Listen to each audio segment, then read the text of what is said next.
Well, I asked Jeremy Dyson, who's already enjoying West End success with his play Ghost Stories, when he'd first come across Roald Dahl's short stories.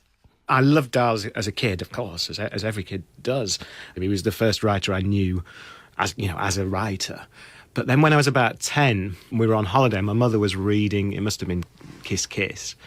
And there's one story in William and Mary about a disembodied brain, and she knew I would love this. And so she was sort of teasing me with it, with the details of it, how awful it was and how horrible it was.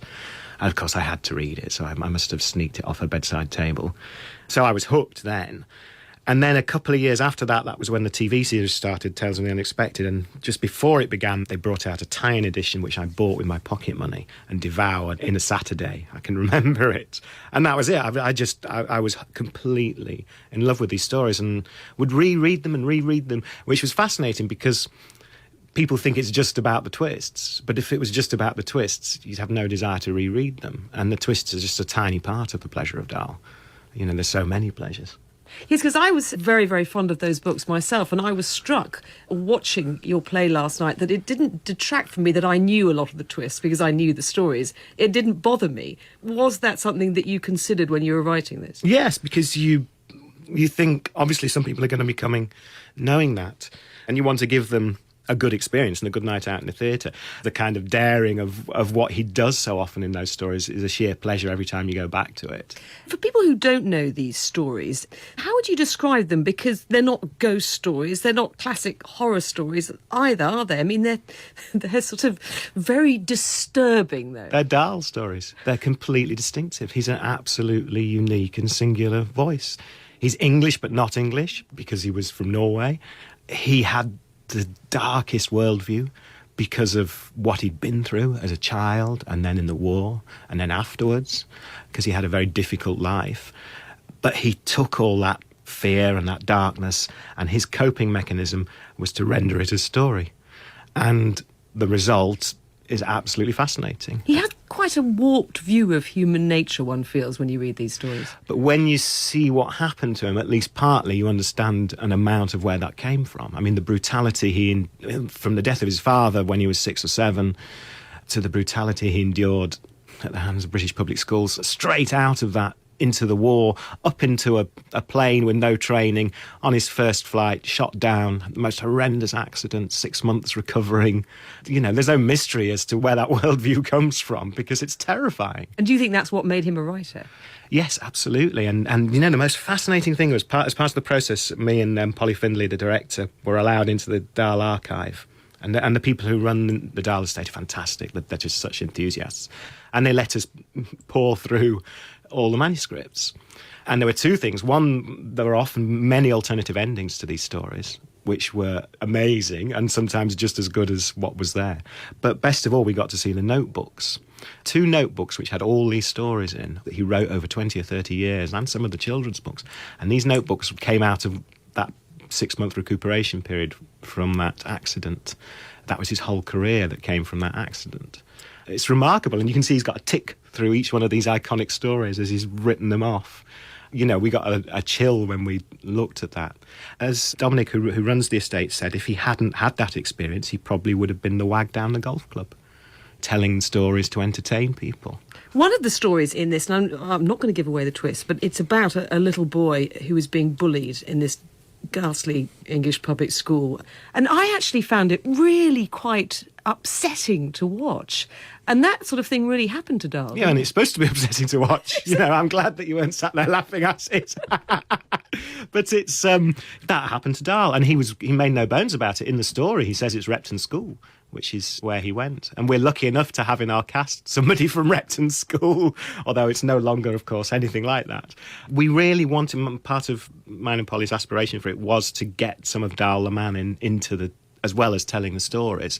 And because that story is so key, and we really wanted to do it justice. I was struck watching Twisted Tales that some of the grotesque characters are not unlike the characters in The League of Gentlemen. I mean, were Dahl's stories an influence on that as well? Yeah, I mean, not in a direct way that we sat down and talked about it, but me and Mark in particular, I think, were both massive fans of the stories, Mark Gatiss.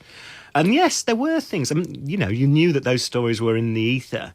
The landlady in particular, which is you know, a story that's informed many other things. I think it's a massive influence on Psycho, and Hitchcock was a big Dahl fan, and it's not a big leap to think of him reading that story and drawing on it. The creepy B&B and the taxidermy, and it's all there.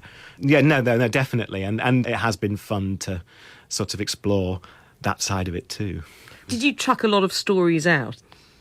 Yeah, we had, yes. There was one, certainly in the first draft, that went for various reasons. It would have been fun to do, but impossible to do. You know, we've had a fantastic time doing it, and it's been a privilege as a writer to spend time with your nose up against these brilliant pieces of storytelling. Now, the last time we spoke on Front Row, you were just about to launch Ghost Stories, which you wrote with Andy Nyman, which has been incredibly successful, got a West End transfer, and has brought in an awful lot of people who don't normally go to the theatre. Quite young audiences, I was struck by. Why do you think that is? I mean, are they League of Gentlemen fans? I think there were a few at first, but, you know, League of Gentlemen hasn't been on for quite a few years, so we probably ran out of them quite early on. I think it was the experience that we were offering them, because we'd led the marketing with this notion of how scary it was, and that seemed to hit a chord with people. Yes, you said no pregnant women, don't come if you have heart problems. Which was partly true, because the play's quite intense in places. But what me and Andy wanted to create was the show that we really, really wanted to see. And the thing I love about theatre is how immersive it is. And the idea of combining that with a bit of fun fair and theme park and sitting on the ghost train, it just seemed perfect. And something about that has chimed with other people too. Because you and Andy told me that you had met as teenagers on a Jewish summer camp and hit it off telling each other ghost stories in the middle of the night. Is it true also that when you were writing it together, Andy Nyman, who's of course a magician, actually played a trick on you one night? He did a brilliant trick where we were in the midst of writing it, and I was staying in the flat that he has at the top of his house, and he said goodnight and went down, and I was just settling down to bed, and then there was this on the wall, and I thought, it's just the people next door, and then it was the most horrible violent sound. I tore down the stairs, terrified, and who's lurking at the bottom but him crying with laughter with a little remote control, because there's this trick that he's rigged inside a book on the bookshelf with a weight in it. Quite a lot of work went into that. Well, I think it was a bought item. Is it what they call a dealer item in the magic trade? But so that's Andy summed up. That's the play summed up. So do you hope that Twisted Tales will also bring in a different audience, perhaps, than we normally see in the theatre? Maybe a younger audience who want the thrill, want to be scared, want to be surprised? Well, that's certainly there for them. I mean, I'm not a traditional theatre goer myself, although I love theatre.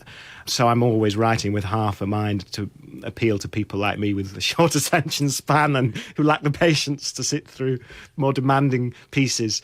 So it is full of entertainment, courtesy of Roald Dahl, of course. So there's a lot of pleasure in there for people who perhaps normally wouldn't consider going to the theatre because the stories are so good. And there's a high yuck factor, I thought, that would appeal to teenagers and youngsters, isn't there? You know, sort of, well, I can't go into it, but there are moments where you kind of go, ugh, yuck. Yeah, and Dahl, as we all know, Dahl delights in that. And it can be delightful. Well, it is to me, anyway.